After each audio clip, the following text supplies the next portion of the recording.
Bora, time, para mais um estouro aqui comigo, Nick Silvéria, rainha das massas. Nessa aula, a prof vai ensinar para vocês a massinha de milhões versão chocolate na forma quadrada. Bora! Comecei adicionando na minha batedeira 4 ovos, estavam pequenos, então utilizei 4. Açúcar refinado, mas sim, você pode utilizar o cristal. Vamos bater esses ovos por aproximadamente 10 minutinhos até atingir aquele famoso ponto de bico. Enquanto nossos ovos batem, vamos preparar os líquidos. Aqui eu tenho leite, óleo e coloquei essência de café. É opcional, tá? Você pode usar essência de baunilha, de cereja, de morango, afins. Aí, quando eu coloco essência de café, todo mundo fica com dúvida. Ai, Nick, eu posso tirar a essência de café, eu posso colocar outra? Gente, é opcional, tá bom? Fica tranquilo. Líquido pronto, vamos voltar para os ovos. Aqui eu já tinha batido aproximadamente 10 minutinhos. E você tem que atingir esse ponto de bico cremoso. Para chegar nesse ponto, você tem que estar atento às características dos ovos. E sim, você consegue chegar, ok? Vamos fechar a batedeira novamente, ligar no mínimo e ir adicionando os líquidos. Vamos adicionando. Após terminar de adicionar, desligue a batedeira, não fique batendo, tá? Terminei, desliga, ponto final. Agora aqui eu tenho farinha de trigo sem fermento. Nick, eu posso utilizar com fermento? Não. Por quê? Porque a gente já tem a quantidade de fermento específica para essa receita. Então, se você utilizar farinha de trigo com fermento, vai ter fermento em excesso e vai dar ruim. Coloquei também chocolate solúvel, 50% cacau. Vamos misturar muito bem para envolver nos ovos. Tudo muito bem misturado. Vamos sempre, gente, sempre peneirar e mexer delicadamente. A massa de chocolate, ela é bem peculiar, tá? Então, assim, se você não tomar cuidado, você piscar, perdeu o volume, gata, Duca do Brasil. Então, com muita delicadeza, você vai envolvendo, né? Para evitar ali de perder o volume da massa. Outra questão que eu já quero tirar aqui, que eu sei que vocês vão perguntar, é o seguinte. Nick, eu posso utilizar cacau 100%? Nesse caso, eu estou utilizando 50%. Faça um teste antes. Por quê? Porque eu tenho alunos e seguidores que falou para mim, Nick, eu utilizei o 100% e não deu diferença na questão do amargo, tá? Porque a quantidade de açúcar que eu estou utilizando para essa receita é baseando em 50% cacau, não 100%. Aí, porque também, gente, tem cacau que é 100% que nem parece que é 100%, gata. Fraquinho, a massa fica até clara, mas tem umas marcas boas que é bem pigmentado. Aí, vamos supor que você fez e sentiu que a sua massa ficou um pouquinho amarga, normal, porque a quantidade de açúcar é baseada para 50%. Você vai adicionar tá? Mais 20% de açúcar. Então, por exemplo, a receita ali diz que é 100 gramas de açúcar. Vou aumentar aqui mais 20%. Então, você vai colocar 120 gramas de açúcar e assim por diante, até 20%. Ou seja, você pode colocar 5% a mais, 10% a mais, 15% a mais, 20% a mais. É o máximo, tá? Mais que isso vai dar ruim, tá bom? Então, ó, continuo envolvendo a minha massa, tudo muito bem.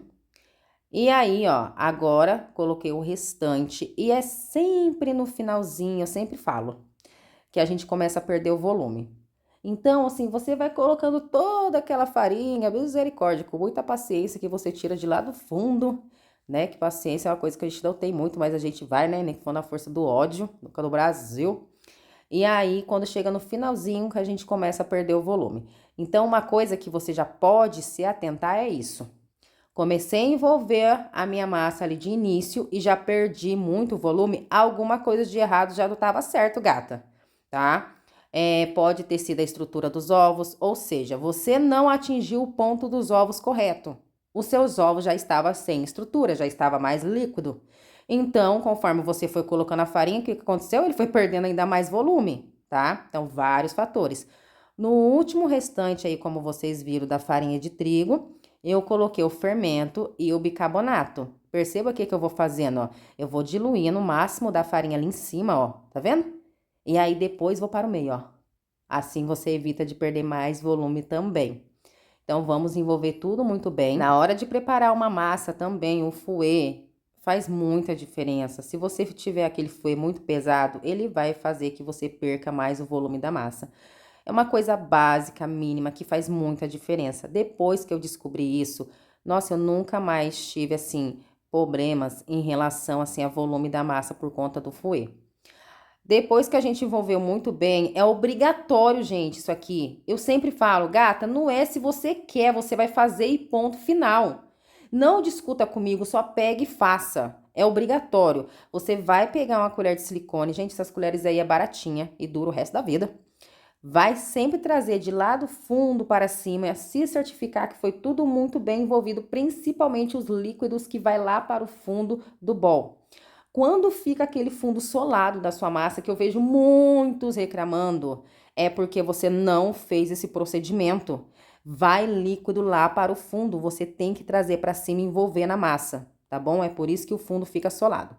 Tudo bem envolvido, vou levar para a forminha quadrada, 15 centímetros de diâmetro por 10 de altura, untei só com margarina e farinha no fundo, ao forno pré-aquecido a 170 graus, aproximadamente uns 60 minutos. Essa questão de tempo é bem peculiar, que vai depender de forno para forno, ok? Ok.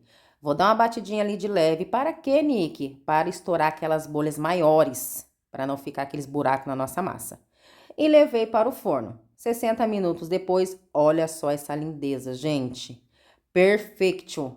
Olha só, assou por completo, não afundou no meio, uma massinha super mega estruturada, úmida. Serve para todos os tipos de bolos. Bolos de andar, pasta americana, ganache, esculpidos, caseirinho, bolo de pote. É só você utilizar a imaginação. Aguenta todos os tipos de recheio, caldas. Inclusive, eu molhei esse bolo com uma calda Maravigold de chocolate. O recheio que eu utilizei foi o meu brigadeiro exclusivo e a minha geleia de pimenta. Então, ficou um bolo chocolate com pimenta. Gente, é maravilhoso, né? Às vezes a pessoa entra na paranoia, pimenta, aquele negócio ardido. Não é, é um agridoce, gente, é maravilhoso. Até para você comer com torrada, afins. E você encontra esses recheios, né? O brigadeiro exclusivo, essa geleia de pimenta e muitos outros recheios top exclusivos dentro do meu livro Recheios Lucrativos, Os Mais, que inclusive está para vocês na Black. Coloquei lá Black adiantada agora para outubro pela metade do preço. Então, se você está tendo a oportunidade de assistir esse vídeo em setembro, ainda dá tempo. Corre lá na descrição, eu deixei o link lá para você garantir a sua vaga dentro do grupo VIP, tá? O nosso carrinho vai ser aberto dia 8 de outubro. Livro Recheios Lucrativos, Os Mais pela metade do preço. É a primeira vez que eu faço isso, então você tá tendo uma oportunidade única que não vai ter novamente. Então, bora, né? Estourar com os recheios de milhões. Beijo de luz, fui!